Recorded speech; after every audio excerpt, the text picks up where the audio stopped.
예, 2부에서는 이번 지방선거의 최대 격전지 중 한 곳으로 꼽히는 곳이죠. 경기도로 가보겠습니다. 어제부터 오늘까지 국민의힘에서는 경기지사 경선이 진행되고 있는데요. 당원 투표와 함께 일반 시민들 여론조사도 돌고 있습니다. 어쩌면 여러분 가운데 경기도민이 계시다면 오늘 전화를 받으실 수도 있을 겁니다.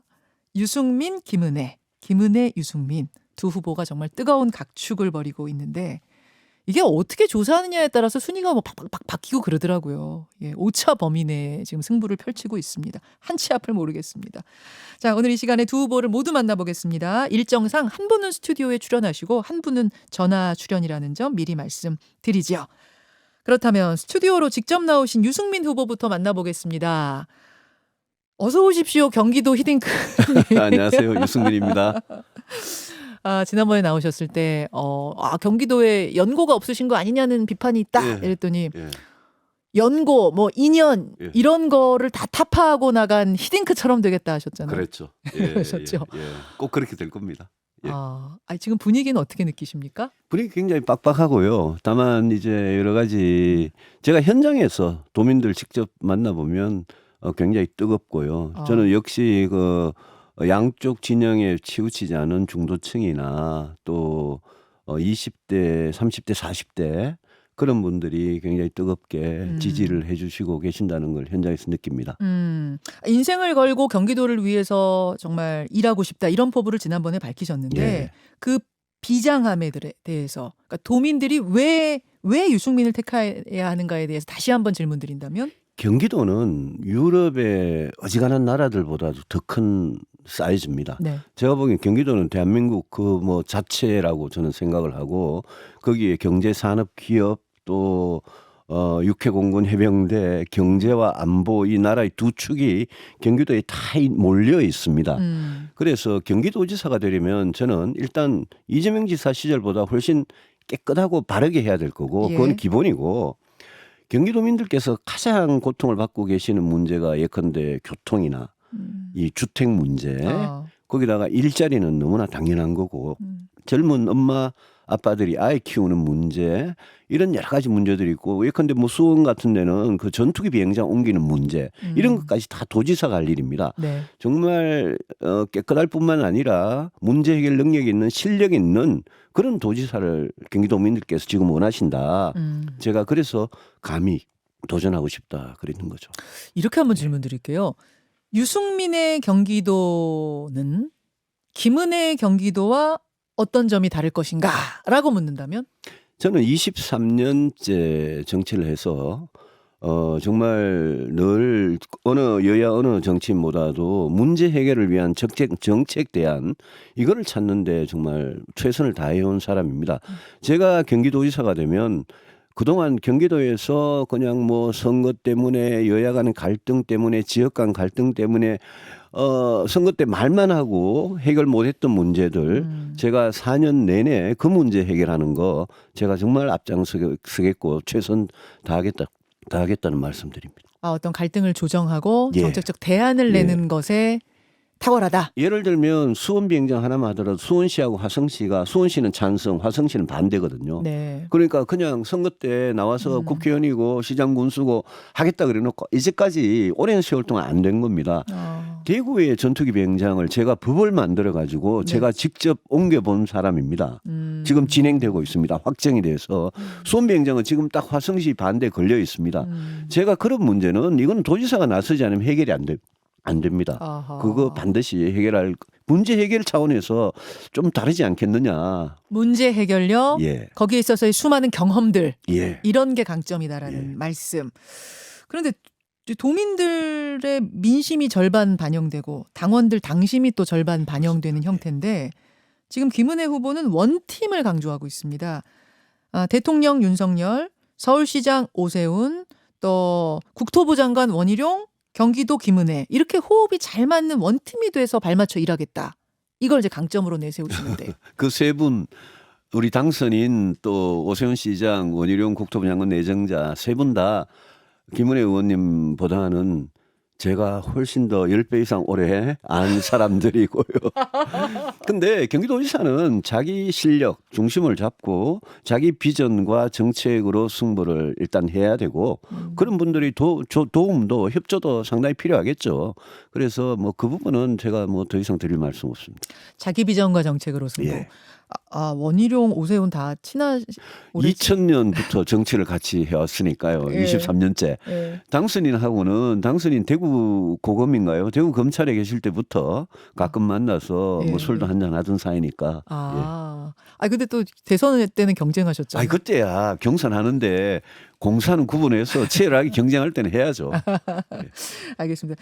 지금 하고 있는 건 당내 경선이고 가장 중요한 건 본선인데 네. 본선 경쟁력. 민주당 후보들 한 분 한 분 봤을 때 특히 여론조사상 1위를 달리고 있는 김동연 후보를 봤을 때 본선 경쟁력 면에서 왜 김은혜보다 유승민인가? 라고 질문 드린다면? 제 여론조사를 보면 일관되게 나타나는 특징이 있습니다. 20대, 30대, 40대에서 제가 당내 후보는 물론이고 민주당 후보들보다도 더 강합니다. 그다음에 경기도에는 중도층이라고 스스로 생각하시는 네. 분들이 굉장히 많습니다. 굉장히 그 정책에 따라서 움직일 수 있는 그런 분들이죠. 네. 중도층에서 제가 민주당 후보들보다 강합니다. 우리가 경기도가요. 2016년 총선부터 바로 직전 대선까지 네. 5번의 전국 선거에서 우리 국민의힘이 계속 오연패를 패배를 한답니다. 한 달 전에 대선에서 졌지 않습니까? 그렇죠. 그래서 이번에 경기도지사를 이긴다는 거는 우리가 6년 만에 탈환을 해오는 거거든요. 그러니까 쉽지 않은 곳이잖아요. 지금 그럼요. 경기도가. 그러면 어떻게 해야 국민의힘한테. 되느냐. 그동안 민주당을 찍고 이재명 후보를 찍던 그런 분들 마음을 돌려가지고 네. 그분들 표를 우리가 마음을 얻어와야 승리가 가능하거든요. 그래서 제가 여론조사에서 갖고 있는 저의 지지 20대, 30대, 40대에서 강하고 중도층에서 강한 이거는 저는 국민의힘 어느 후보도 가지지 못한 강점이라고 생각하고 그래서 제가 본선에 나가야 그 표에 우리 전통적인 보수층의 표를 더해야 뭐 그게 확장성이죠. 아하. 그래야 이긴다. 그 말씀을 드리는 거죠. 확장성 면에서 앞선다. 그 김동연 후보는 이제 경기도 대학에서 총장을 지낸 경험도 있고 그래서 경기도를 잘한다 말씀하시고 경제를 현장에서 실제 경험해봤다는 측면에서 유승민 후보님은 훈수와 비평만 잘 두시는 거 아니냐 또 이런 얘기를. 그분이 자기 정책은 안 내놓고 맨날 뒤로 제 험담을 하시는데 김동연 전 부총리는 문재인 정부의 실패한 경제정책의 책임자입니다. 한국 경제를 망친 분이 경기도 경제를 어떻게 살리겠습니까? 그분은 제가 오랫동안 아는데 지켜봐서 아는 우리 공무원들 중에 경제 관료들 중에 정말 소신과 양심에 따라 하시는 분들도 계시지만 윗사람 정치권 여기에서 시키는 대로 그냥 눈치만 보고 해가지고 출세한 분들이 있습니다. 김동연 전 부총리가 제가 보기에는 소신 없이 영혼 없이 시키는 대로 해가지고 출세한 대표적인 분 아니냐. 제가 기재위에 있을 때 김동연 부총리 인사청문회부터 1년 반 동안 그분을 겪어봤는데 제가 제발 소득주도 성장 이거 하지 마라. 그다음에 최저임금 급격한 인상 하지 마라. 주택 부동산 정책이 김현미 장관하고 청와대가 세금과 규제로 부동산 정책 노무현 정부 시즌 2로 하고 있는데 이거 실패하는 게 뻔하다. 하지 마라. 일자리 정책 세금으로 정말 이상한 알바 쓰는 그런 일자리 정책 말고 제대로 노동 규제 개혁해가지고 혁신 성장해가지고 하는 거라. 이렇게 여러 제언을 했는데 한 번도 문재인 대통령은 제대로 말을 못 하더라고요. 그래서 그래서 한국 경제를 망쳐놓은 겁니다. 그런 분이 지금 경기도지사 나와가지고 경기도 경제를 망치려고 하는 것 같아서 제가 그거는 경제 관료로 경제를 평생 그렇게 남이 시키는 대로 한 사람하고 저는 젊을 때부터 IMF 이 극복 방안 같은 거 보고서가 그대로 김대중 정부가 그대로 했고 제가 뭐 포스코 민영화다 각종 규제다 재벌 정책이다 이거 제가 젊을 때부터 평생을 저는 경제를 진짜 정책 대안을 제일 해온 사람입니다. 그래서 저는 그분하고 저는 좀 클래스가 다르다. 아, 클래스가 다르다. 자, 이제 본선 경쟁력에 대한 설명을 지금 하셨어요. 근데 일단은 이제 경선을 그럼요. 당내 예. 경선을 통과하셔야 네. 되는데 윤심 얘기가 많이 나와요. 윤심. 예. 아까 나 윤석열 당선인하고 오래전부터 알았다 예, 하셨는데 예. 윤심은 그래도 더 가까이 있는 김은혜 후보한테 있는 거 아니냐?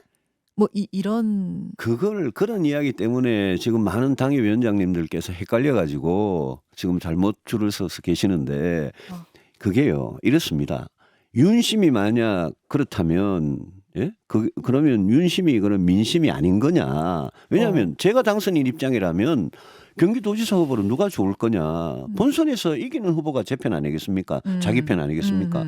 저는 본선에서 당연히 이길 후보를 원한다고 생각합니다. 지금 경기도지사 선거가 하도 치열해가지고 이게 마치 지방선거 전체의 승패를 좌우하는 그런 선거가 이미 되어버렸습니다. 예, 예. 그러면 여기에서 치면 안 그래도 지금 국회가 민주당이 지금 별짓을 다 하고 있는데 여기 경기도지사에 치면 윤석열 정부의 출범 그게 과연 순조롭게 되겠느냐. 제가 당선이라면 당연히 경기도지사의 민심에서 앞서는 후보, 본선에서 이길 후보를 원하지. 아, 윤심은 민심이고 윤심은 그렇습니다. 승리하는 심이다. 그렇습니다. 저는 그래서 당심에서 당심이 윤심이고 윤심이 김문혜 후보를 돕는다 이런 말에 대해서 당선인께서 그럴 리가 없다. 아하. 주변에서 자꾸 그러는데 그건 아니다. 우리 당원들께서 절실하게 이 선거를 이기기를 원하기 때문에 당원들께서 그 점은 분명히 알고 계실 겁니다. 알겠습니다. 마지막으로 짧게 현안을 하나 좀 여쭤야겠습니다. 네. 어제 법사위 소속 민영배 의원이 민주당을 탈당했죠. 이제 법사위 안건조정위를 통과시키기 위한 뭐 꼼수 아니냐 이런 지적들 지금 나오고 있는데 민영배 의원은 이거는 개인적인 비상한 결단이다 이렇게 말씀하셨어요. 어떻게 보십니까? 민주당이 정말 뭐 꼼수죠. 꼼수고 과거에 그 의원 빌려주기, 구워주기 사건이 있었거든요. 네.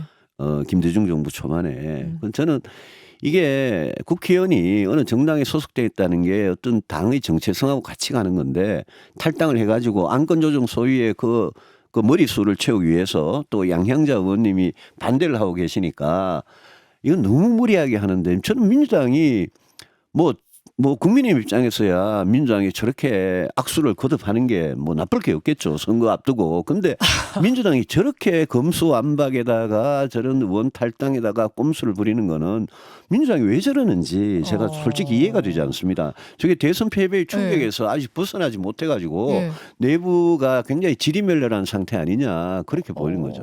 오히려 그러면 지금 국민의힘 의원들은 335 모이면은 국민의힘 분들은 민주당 왜 저러는 건 왜 우리 도와주나 막 이런 얘기해요? 지방선거 오히려 꽃놀이패 줬다 막 이런 정도. 민주당이 지금 어떻게 민심을 따라가는 그런 정치를 하지 않고 정권 교체기에 이런 황당한 법안을 들고 나와서 의석수의 힘으로 밀어붙인다. 이거는 제가 보기에는 민주당이 굉장히 악수를 두고 있다. 그렇게 보는 거죠.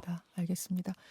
자, 유승민의 경기도를 만들어 주십시오라는 마지막 호소를 하러 스튜디오로 아침 일찍 직접 나오셨어요. 예, 특히 우리 당원 여러분들께 정말 호소를 드리고 싶습니다. 그동안 저한테 서운하고 못마땅하고 그런 감정이 지난 오랜 세월 동안 있으셨더라도 이번에 제 손을 잡고 제가 그걸 마음 다 새기고 반드시 경기도지사 승리로서 당원 여러분께 보답하겠다는 말씀 드립니다. 예, 여기까지 말씀 듣죠. 유승민 전 의원님 고맙습니다. 고맙습니다. 김현정의 뉴스쇼는 청취자 여러분의 참여로 이루어집니다. 트위터, 페이스북, 레인보우 게시판, 그리고 단문 50원, 장문 100원의 유료 문자 샵 1212, 우물정 1212 통해 참여하실 수 있습니다. 김현정의 뉴스쇼 여러분과 함께 만듭니다.